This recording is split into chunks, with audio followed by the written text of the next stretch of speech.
Dear friends, welcome to Epg Pad program. Myself, Ajmer Singh Malik, Professor in Public Administration, Kurukshetra University, Kurukshetra.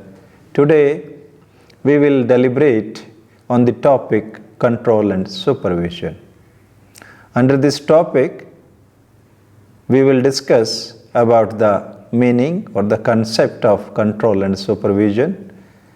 These control and supervision in real sense, the processes to help the administrative functionaries or the administrative processes to improve its efficiency or to achieve the goals in the organizations.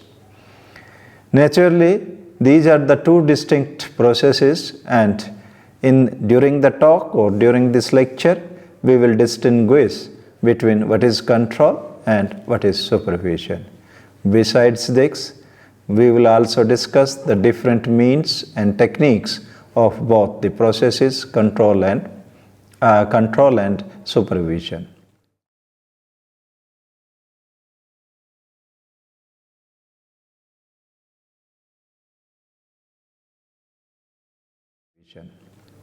So, first we start with the control and supervision.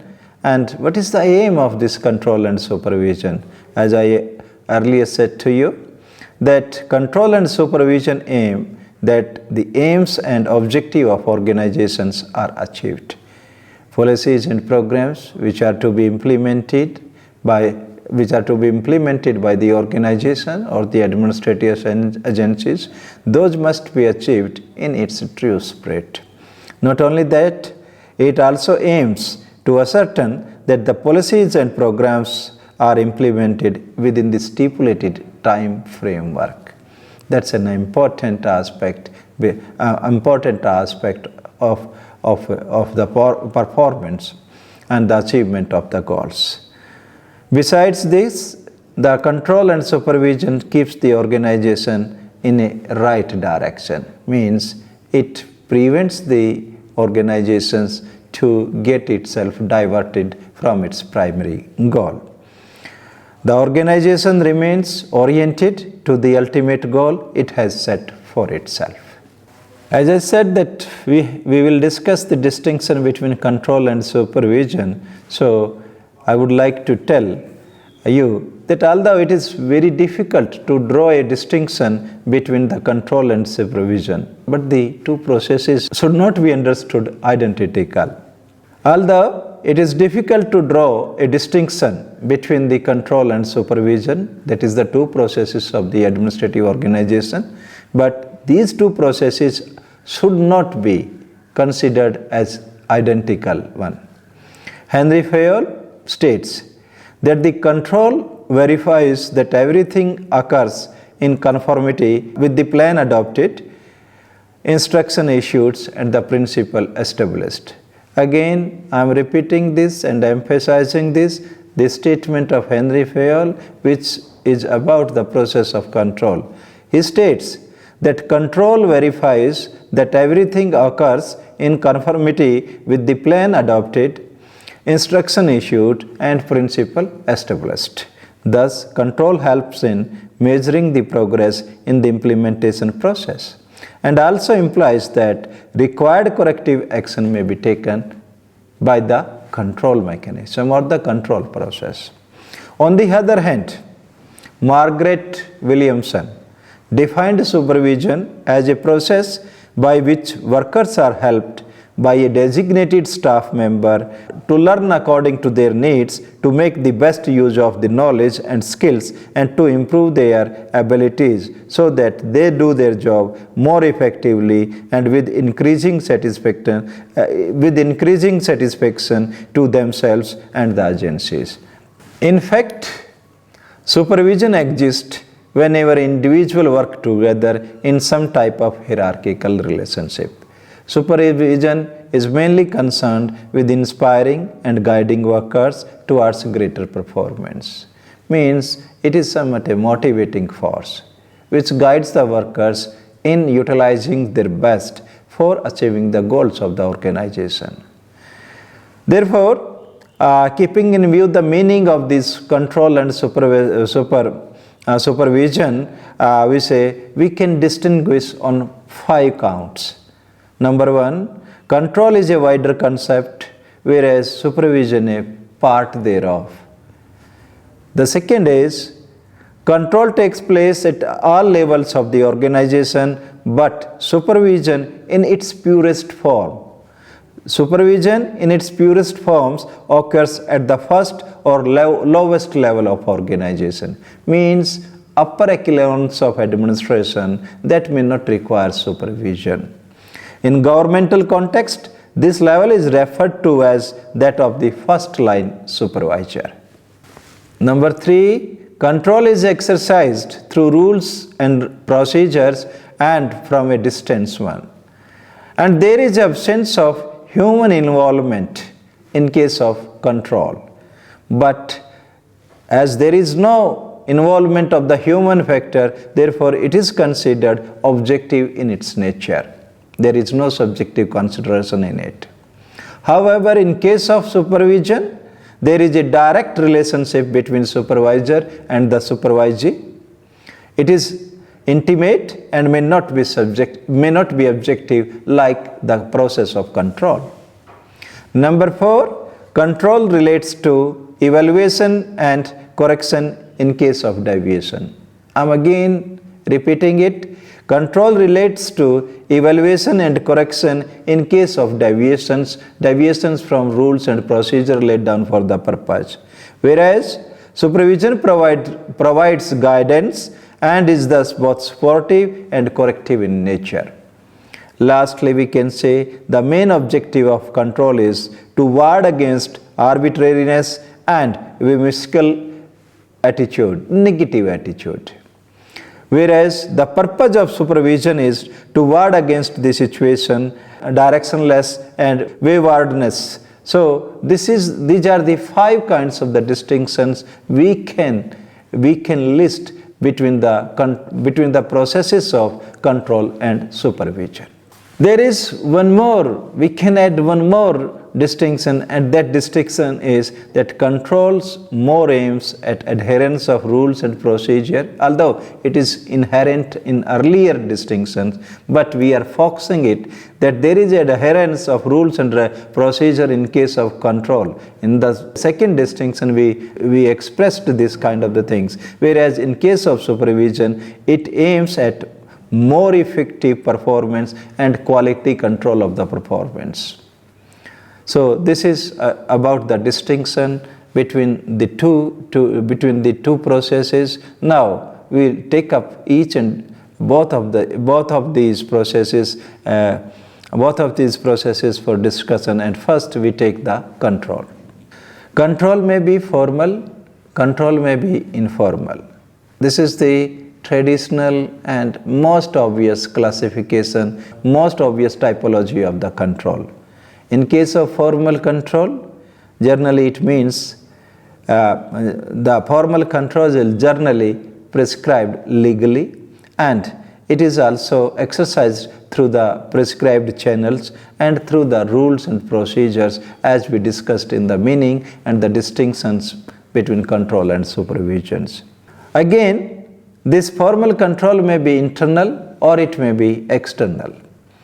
In informal control system, on the other hand, we say another typology of the control, the informal control system, on the other hand, is that which is not operated according to certain rules and regulation, which has not operated through certain specified channels, which has not been operated certain established mechanisms and the institutions. And there is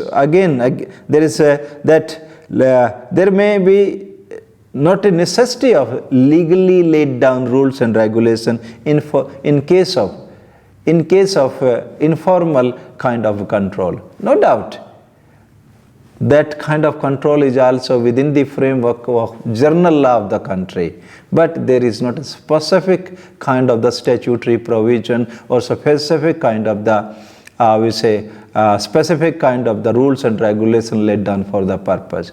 As for example, the control exercised through the media, the control exercised through public opinion, and again that the professional code of conduct, etc., that has been considered as the tool of informal type of control. And naturally, informal type of control, as we stated, it is most of the time it is an external one, not like the formal control, which is both internal as well as external one. Let's take formal control or the methods of the formal control first, and in case of formal control, let's take the internal mechanism or the internal formal control first. The first method is hierarchy, the principle of hierarchy, which is applied to all organizations, particularly in the public organizations. What is hierarchy? Generally, we consider that under this principle, there is a senior subordinate relationship in the organization. Or in other words, we can say the personnel in an organization, those are bound by senior subordinate relationship. And authority flows from top to the bottom. Means the subordinate are superior in terms of the authority possessed by them, and the subordinates are inferior in terms of the authority endowed to them. Therefore, seniors have the right, or the superiors have the right.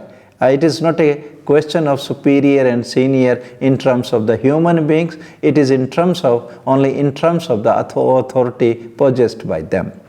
The seniors have the right to give direction to their subordinates, because they possess that kind of the authority. That's why they have the right to give directions, and those directions are no doubt legitimate. Those directions are aimed to achieve the objective of the organization. That's why they have been endowed with that kind of the right under the principle of hierarchy. And therefore, the system of control is inherent in the hierarchical system. If someone is not behaving as per expected manner, if the actions of some subordinates are not directed towards the achievement of the goals, naturally senior will direct the subordinate to take the corrective steps, so that, or persuade the subordinate to take the steps so that the objective or the goals of the organizations may be achieved in a desired manner. So this is the first technique or first method of formal control, and that is also internal control. Internal control. Then the second is the second method of internal and formal and internal control is rules and procedure. Every organization frames certain rules and procedures which guides the administrative functionaries in discharging their administrative functions. Again, I am repeating it. Every organization frames certain rules and procedure which guides the administrative functionaries to perform their duties and responsibilities in order, or we can say, to discharge their administrative obligations in a simple sense. Max Weber also stated that rules and procedures ensure regularity and standardization of work. Means that there is a regularity in performing certain things as well, or continuity in performing certain things, as well as there is a standard of work. How the administrative functionary will perform their functions, that is standardized by the rules and regulations, or the rules and procedures, whatever you call it. There may be the procedure for motivating the personnel working in an organization, that those are laid down. The procedure, how to motivate the person so that they work, they discharge their obligations entrusted to them, which is crucial and very vital for the achievement of the objective. And at the same time, when motivating, there are guidelines for motivating the personnel. Also, there are the guidelines for taking disciplinary actions against those personnel which are not submitting to the persuasion of the senior officers, or whosoever the supervisors, or whosoever the controlling officers of those particular. Naturally, rules and procedure are laid for that, and that tool is again that is, disciplinary action may be taken against that kind of the civil servant. And in this way, we say, when we have both the rules and procedure, motivating factor as well as the disciplinary actions, and that is an effective tool for controlling the behavior of the personnel working in an organization, and that leave a little space for the deviation, little space for the personnel to deviate from the rules and procedure. This is an important innovation, and this is an important formal and internal control method in the organization, so that the people may work as per the norms, as per the expectation, and contribute for the achievement of the goals. The third method is budget. Generally, this is a very common thing. Money makes the common understanding. Money makes the mayor go. Or in other way, we can say finance is the lifeblood of each and every organization. And in the organization, budgets are allocated by the competent authority. As for example, if we take the government of India, finance ministry prepares the budget, it allocates the budget to the different department, different ministry for different activities. Even activities are subdivided. For each and every kind of the activities there is allocation. In the similar way, organization, any kind of organization, public or private. Here we are concerned with the public organization, but it may be applied to anywhere. The budget is allocated, it is sanctioned. It is sanctioned by the parliament or by the legislature. Naturally, the purpose or the activity and the amount is prescribed in that sanction or in that allocation. And budget is appropriated, means it is that money is spent on that particular activity for which it is allocated by the legislature or allocated for the purpose. And even if there is also a provision, and according to certain procedure, that if the money is small, the amount is not an adequate one, then in that circumstances money may be reappropriated as by the competent authority. Naturally, that is the parliament, that is the legislature, and on the basis of certain rational reasons. Therefore, when each and every activity of the organizations which can be operated only with the means of the financial allocation, and by restricting or by controlling the budget of particular organization, naturally we can keep a formal and internal control over the organization, over the employees working in that organization. The fourth method of control is specifying the targets. In another word, we can say by laying down certain specific targets for each and every activity, for each and every organization, for each and every subunits of the organization, whatever you call it. But given the nature of work, if we say it is somewhat difficult to lay down the specific target for the administrative functionaries, means there may be the managerial job, there may be the policy, we have to take the policy decisions. Sometimes it is the administrative functionary, and that kind of the activity cannot be measured. And that's why it is difficult to specify the targets for each and every functionaries.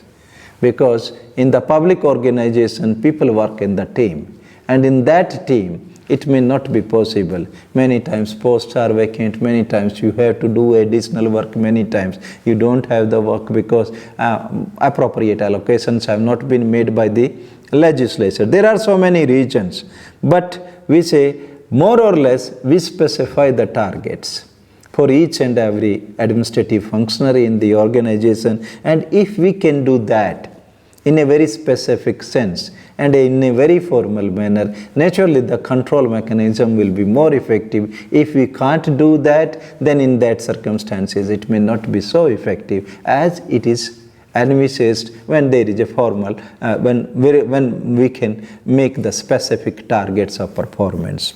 But we say the targets are also specified for another purpose, that is to motivate the employees. so that they may make their efforts to achieve those targets, and even beyond that targets, if they want to excel, there may be social, economic, and different kind of the needs, and the people may be more motivated, or personnel or the administrative functionaries may be motivated to achieve those targets. And naturally, this is another tool of internal and formal control, and this is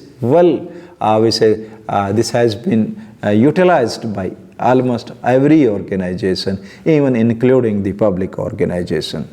Then fifth method of formal and internal control is the periodic reports. That is, reports prepared after a specified interval of time. Maybe weekly, maybe monthly, maybe fortnightly, maybe monthly, maybe quarterly, maybe half yearly, maybe annually. And that depends upon the nature of activity, that depends upon the nature of technology adopted, that depend upon the volume of the work, that depend on the intensity of control required for in that particular organization. This is an important aspect. And naturally, for this kind of the periodic reports, each and every organization has to prepare and maintain a detailed record of activities performed by it. Each and every activity performed by that organization, that organization need to keep a record for that. And if it is there, then according to certain specified format or rules and regulation, or as expected from the competent or the senior authority, that report may be weekly, maybe even including daily also. As for example, in case of banking, daily reports are submitted and uploaded nowadays, because that is ICT is used in banking transaction now. So in such a circumstances, that the report is submitted to the higher authorities for the consideration. This is periodic reports not only help in controlling the subordinates or controlling the personnel in the organization, rather it also helps in developing a uniform system of reporting, and that that helps in comparing the performance of the different organization, or that helps in comparing the performance of the different subunits of an organization. Moreover, if the reports are prepared on the uniform basis, that facilitate more effective control system, and it may be applied to that kind of the organization everywhere, even universally nowadays, on the basis by using the proper technology for that purpose. So that's why the periodic reports are an effective means of control, and that has also been utilized in the organization. Another control, or you can say the last formal and internal control we are discussing here, that is the inspections. As we discussed, reports are submitted to the higher authorities examine those reports, and that is on the basis of that performance that an assessment can be made who is doing what, or control mechanism is there. But many times the reports do not present the true pictures of the performance. There may be certain inconsistencies which are hidden in those reports. Therefore, in such a circumstances, another method, that is the method of inspection, and the method that the senior officers or the team of officers make the field visits and inspect in real sense, or which on the spot inspections are being made, and get acquainted with the reality, what is happening there. And if there is anything wrong, naturally it may suggest the corrective action. And in this way, if the reports are the ears of control, inspection and investigation are its eyes. Means what you hear, that may be trustworthy, but not as trustworthy as you are seeing it. So in the inspection you are observing the situation, observing the performance, observing the working of the organizations before yourself, and that may help in getting the in getting information about the working of that organization. So this is the inspection method, another formal and internal method of control used in the organizations. Now, the external method of formal control we are discussing. External means those are exercised by the external agents or the external agencies. Normally, external control structures are created and provided in the Constitution itself. We have, and these may be traditionally, the political, executive and legislative control mechanism is there. Political executive control exercised by the political executive. In public administration, we call it the executive control. Legislature, we call it the parliamentary control in our country. It may be the legislative control. And it may also be termed as the legislative control. And the third is the judicial control that is exercised by the judicial institution. And these are, as I stated earlier, these are the traditional system of control in the democratic governance. There are other controls also which are external, but those are not constitutional ones. Those have also been established by the different countries to control the organization or working of the organization. What are those? We will take one by one. The first one is the political executive, that is the ministerial control in another way, or the executive control. The political executive is invariably responsible for all acts of omission and commission of the administrative agency operating under it. Many times you get this kind of the news through media that opposition political party is asking for the resignation of the minister because of the omission and commissions has taken place in that particular department under his ministry, under his or her ministry. Why he resigns? The simple explanation for this, or simple answer for this is that all administrative powers are administrative in the political executive, that is the minister of the concerned department. And therefore, whatever is happening in that department, he is responsible for that that happening, and that's why that kind of the resignations are demanded. The political executive or the minister play a key role in the formulation of all policies and programs relating to the concerned department. Second aspect. And when he is preparing the policies and programs, naturally, if the policies and programs fails, then it is the onus lies on the minister. If those are commended, again, then credit goes to the minister. So that's why it is because of the reason that all the administrative and political powers, or all the powers relating to that particular department, that is vested in the political executive. The administrative functionaries are responsible to that political executive or that minister, and for effective implementation of the policies and programs of the department, minister in turn responsible to the legislature. In simple sense, the minister can issue orders relating to the policies and programs. He has the right, or he has the power to give direction to the concerned one to implement it effectively,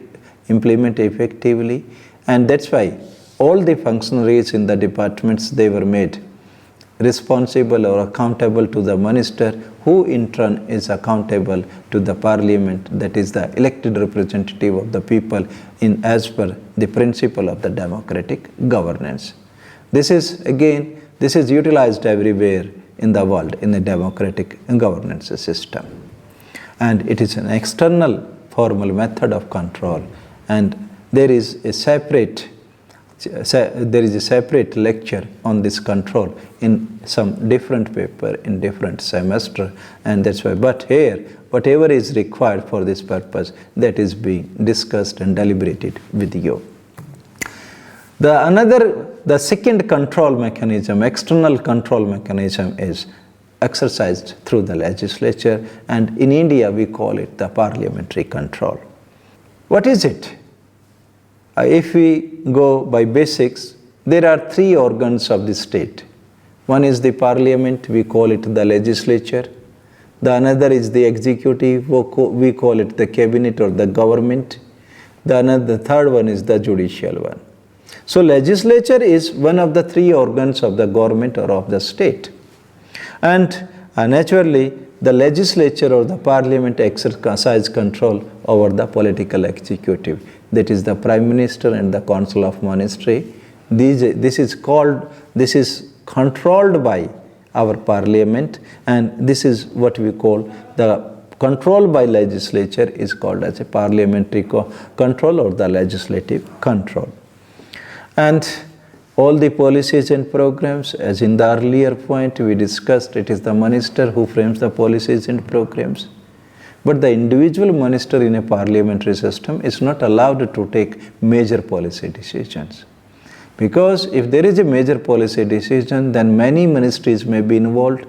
Moreover, that is affecting the life of the people as a whole. In such a circumstances, because of the principle of collective responsibility in parliamentary form of governance, the policy approval is must, that the minister takes the approval of the cabinet, and that cabinet takes the approval of the parliament before finalizing the policy. Means policies are approved by the parliament, and that is a very important one. Even if the change is to be made, naturally policies are changed, keeping in view the circumstances and need of the society. If those changes are to be made, that is also to be approved from the that has to be approved by the parliament. And in such a circumstances, when we are doing that, this is a method of control of the parliament over the executive. Another important thing is keeping in view the policies and programs. Budget is framed, financial allocations are made. When financial allocations are made, budgets are approved by the parliament or by the legislature. No money can be spent without the approval of the parliament. Means another important, there is another principle also. No taxation without representation, no tax can be imposed, and nothing can be spent without the approval of the parliament. And by the method of the financial allocation or the financial control, we discussed it earlier as the budgetary control, but it is more broader than budgetary control. So financial method, that is again a method of legislative control or parliamentary control over the administration or over the organization. Besides this, there are many parliamentary committees. You might have heard about the different parliamentary committees on public accounts, estimate committees there, committee on public undertakings are there. There are such departmental committees, departmental standing committees are there in India. So those are also exercising control over the administration. Besides that, the auditing is another method where we control the finance. This is again audit. You will consider that this is an executive agency. No, it is not an executive agency. The Comptroller and Auditor General in India particularly, if we take into consideration, this is a constitutional body, and CAG submit, Comptroller and Auditor General and abbreviated form CAG submit its report to the President, and President laid down that report after its scrutiny by the Public Accounts Committee in the Parliament, and Parliament debate on it. And as a result of that one, there is a control over the administration, and administration cannot or organization cannot spend the money, cannot on undesired, in an undesired manner and on undesired activities. This is there are many other means also, question hours and so many methods of the parliamentary control over the administration. Many times it is considered as an effective method of control over the organization, over the department, over the ministry that is there. The third kind of the control is the judicial control, and again, like earlier too, it is a traditional method of control. The judicial control is constitutionally provided. Like the two earlier, it is also constitutionally provided. And it means there is a judicial intervention in the affairs of the state, in the affairs of the parliament as well as executive. Here we are concerned with the executive, that is the organizations. And this judicial intervention is there to protect the rights and liberties of the citizens.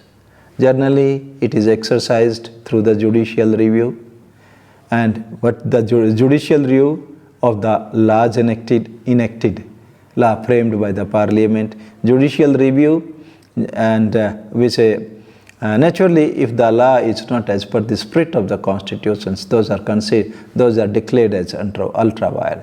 Who suggests those laws?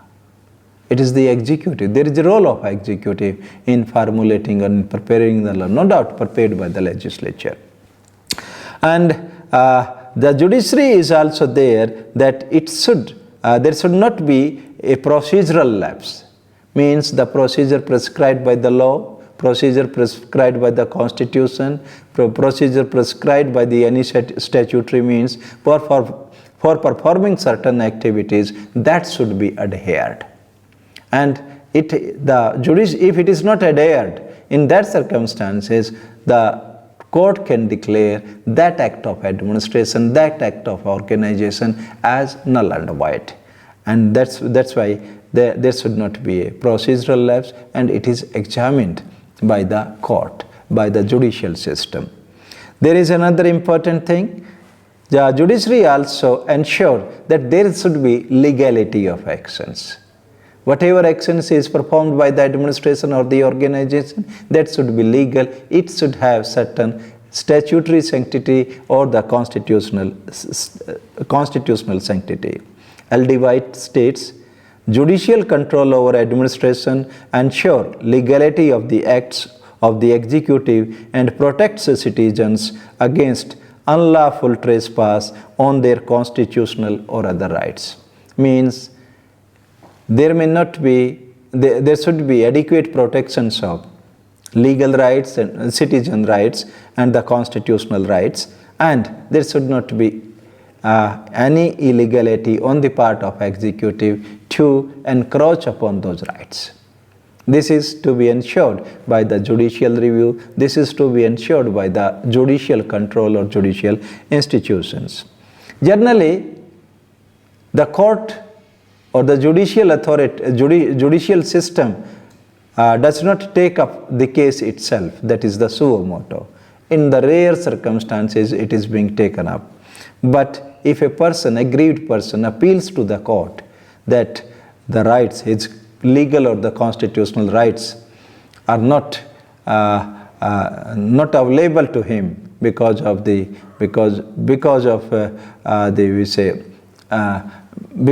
tyranny of the executive, tyranny of the administration, in that circumstances there may be interference or the intervention by the court. Normally, court prefers not to intervene in the domain of the executive, not to intervene. There is this kind of the philosophy, but it does not mean court is not intervening. The public interest is a very important aspect, and many times in India particularly, if you see that the court has intervened, even went beyond the jurisdiction and that we call the judicial activism, and try to intervene in. Not only this one, there are 5 circumstances when there is an intervention of court and there is a constitutional remedy under Article 32 of the Constitution and Article 226 of the Constitution. That intervention is when there is a lack of jurisdiction, means an authority has, an organization or administrative action is performed by an agency which doesn't have the jurisdiction to perform it. Then there may be error of law. You understand what is the error of law? That law is wrongly interpreted. Then error of facts finding. That so whatsoever the agency or case submitted to the concerned official, that the facts are not correct. And in that circumstances also appeals are made. Then error of authority means the wrong authority is exercised that is not given to that particular organization or public authority. And error of procedure, we discuss it, that it should be, action should be as per the procedure laid down in the law. That is important. Normally, as I stated earlier, the court doesn't interfere, but if it requires, it directs the concerned agencies, concerned executive or the public authority to take the corrective action. And this is also considered one of the most effective means of control, external and formal control over the administration or over the organization or the working of the organization. And this way, this is an important one. Now, we are taking up other means, other controls which are not constitutional. And fourth in the series, external control, that is the Ombudsman. We people know in India as the Lokpal and Lokayukt in India. That's their version. Almost every one of you might have heard it, that those were started in Sweden. And this institution is known by different names in the different countries, and almost many democratic countries have adopted this kind of the institution, although as I stated that by different names. And this agency has proved to be effective for checking politico-administrative corruption. I'm repeating and emphasizing this point, that the institution of Ombudsman in India, as we know it, Lokpal and Lokayukts. Although Lokpal has not have been established till date, but Lokayuktas are there. So Ombudsmen have proved to be effective for checking politico-administrative corruption cases. In another way, it is a supervisory agency and independent of executive, and it is responsible or answerable to the legislature. It has been made as independent of the executive because it takes up the cases, corruption cases or misuse of power cases of the politics and administration, that is the executive itself. Therefore, we say that this is a supervisor agency. Supervisory role is performed by it, and it is an independent more. Moreover, the complaint is accepted from the outside, not through the department itself. Generally, grievance redressal mechanism is that we appeal to the head of the department that have not been provided, and this is the misuse of power, and I have this kind of the grievances. And the department has the sweet will to decide on that. But in this case, the complaints are received from outside, that is, the individual citizens are encouraged or motivated that they complain against such officials or such people or such functionaries who are involved in this kind of the corruption cases. And as a result of that, since this institution that conduct an independent inquiry, since it is not coming through the department itself. Normally, Ombudsman or this kind of the institution submit annual report to the head of the state, and that is placed in the parliament. That is the mechanism to keep these institutions independent of executive. Means they do not submit for anything to the executive. Those are not subordinate to the executive, rather those are subordinate, and those work not subordinate. Those submit their report to the legislature, whether they performed well or not performed well. So this is, Ombudsman is again a method, external formal method of control over the administration, over the functioning of the organizations. Next is the regulatory bodies. The regulatory bodies are created by the constitution, statutes, or some executive order that depends from one country to another country. In one lecture, that is the line staff and auxiliary agencies, we discussed about the independent regulatory commissions. That is the line agencies, one of the line agencies. These are that kind of the organizations. So, the purpose of establishing these organizations or these bodies, regulatory bodies, that is to codify and enforcing rules and regulation and imposing supervision or oversight for the benefit of the public. Regulators or the regulatory bodies, they act as the watchdog over the activities of the service providers mainly and ensure transparency in decision making may be there. Regulatory agencies have quasi-judicial powers and perform functions like they regulate the commercial sector. There is a separate regulatory body for a separate kind of entity or separate kind of organization or separate kind of activity. The regulatory bodies are also established to ensure compliance of policies. Regulatory bodies are also meant to protect the public interest. Regulatory bodies are also there for prescribing standards and quality of the service to be provided by the service providers. In India, mainly it is for the service providers. And we say these are the bodies which have also been established for prescribing the technical specification for the service providers.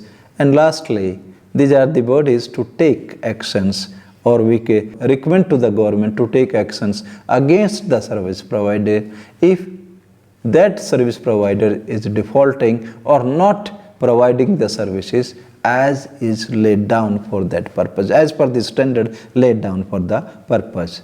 As in the earlier lecture, the examples are TRAI, SEBI, IRDA, etc. That is, we say Telecom Regulatory Authority of India, and there are these examples. So since we have, and these agencies are again not specific to our country, rather most of the countries are going for this kind of agency to keep control over the administrative activities of the government. Another form of external control is we called as a method of the citizen charter.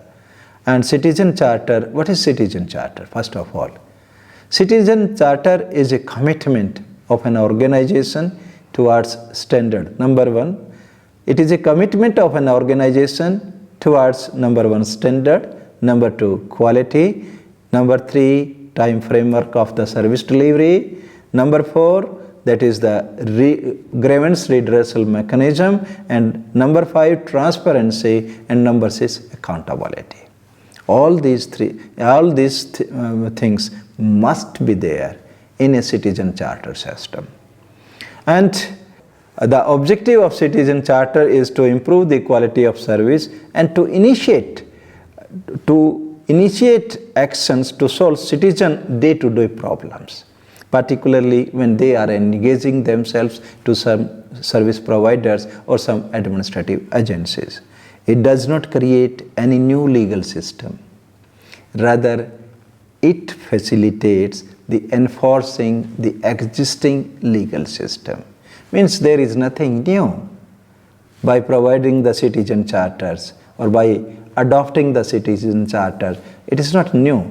Rather, it helps in getting the services, and that is as per the standard, as per the quality, as per the time framework, as per if there is any problems, then grievance redressal mechanism is there, and naturally transparency and in an accountable manner. That is the objective of the citizen charters. We have also adopted it. Many countries adopted it. It was in real sense initiated by John Major, British Prime Minister, in the year 1991. We also adopted it in our country, but it has not revolutionized our administration. It has not been able to control our administration because of certain reason which is beyond the scope of this presentation or this lecture. There are, after discussing the formal control, different kind of the formal control, both external as internal, we are coming to the informal control. And those informal control are, number one, public opinion. You know about it, and it is no doubt, indirect control. The media, press, and all these things, if some organizations are working or officials are working against the public interest, there is a public opinion against that. And by making that pressure, we can correct the behavior of the organization or by the government. The second informal control mechanism is the media, and we call it fourth pillar of democracy. It keeps watch on the failure of the administration. It strengthens the democracy. It keep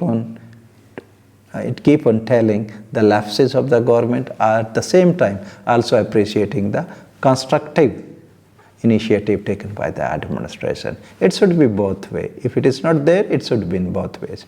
But this is media nowadays has become very effective means of external control over the organization or the administration system. Number 3 is the administrative ethics. We discussed again this system in another presentation, another lecture earlier. But here I would like to tell you that if ethics are followed or moral values are followed by the administrative functionaries working in the organization, naturally that becomes that becomes a control mechanism in itself. Now you'll say that administrative ethics are followed by the members, then it will be the internal control, not the external control. I'm not concerned as the internal external, but concerned about the informal control. Generally, rules and regulations, code of conduct, and law cannot correct the behavior of administrative functionary in an effective way. Rather, following certain ethics, changing the attitude of the administrative functionary, that can provide an effective control mechanism within the organization itself, within the personnel itself. So this is again an informal method of administrative control. For detailed information, I will refer you to the e-contents on the topic, and the references given there in the e-text of the topic there. Moreover, the questions are also there to check your progress. Thank you very much.